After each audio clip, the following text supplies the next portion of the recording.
Les enfants se réveillèrent. Ce fut d'abord la petite. Un réveil d'enfant, c'est une ouverture de fleurs. Il semble qu'un parfum sorte de ses fraîches âmes.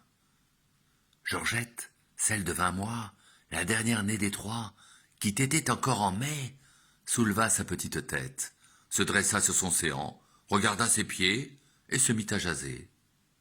Un rayon du matin était sur son berceau. Il eût été difficile de dire quel était le plus rose, du pied de Georgette ou de l'aurore. Les deux autres dormaient encore. C'est plus lourd, les hommes. Georgette, gaie et calme, jasait. René Jean était brun, Gros Alain était châtain, Georgette était blonde. Ces nuances des cheveux, d'accord dans l'enfance avec l'âge, peuvent changer plus tard. René Jean avait l'air d'un petit Hercule. Il dormait sur le ventre avec ses 2 poings dans ses yeux. Gros Alain avait les 2 jambes hors de son petit lit. Tous 3 étaient en haillons. Les vêtements que leur avait donnés le bataillon du bonnet rouge s'en étaient allés en loques. Ce qu'ils avaient sur eux n'était même pas une chemise. Les 2 garçons étaient presque nus. Georgette était affublée d'une guenille qui avait été une jupe ou qui n'était plus guère qu'une brassière. Qui avait soin de ses enfants?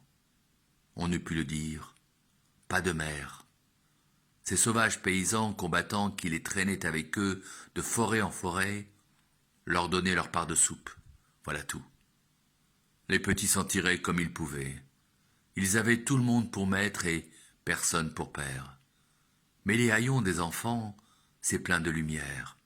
Ils étaient charmants. Georgette jasait. Ce qu'un oiseau chante, un enfant le jase.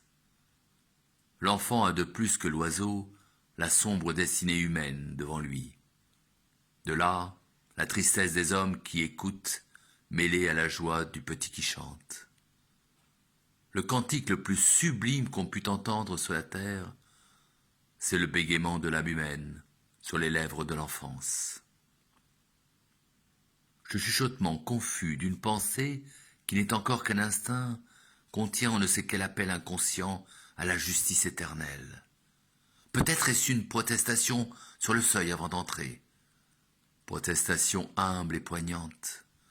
Cette ignorance souriante à l'infini compromet toute la création dans le sort qui lui sera fait. Le malheur, s'il arrive, sera un abus de confiance. Victor Hugo.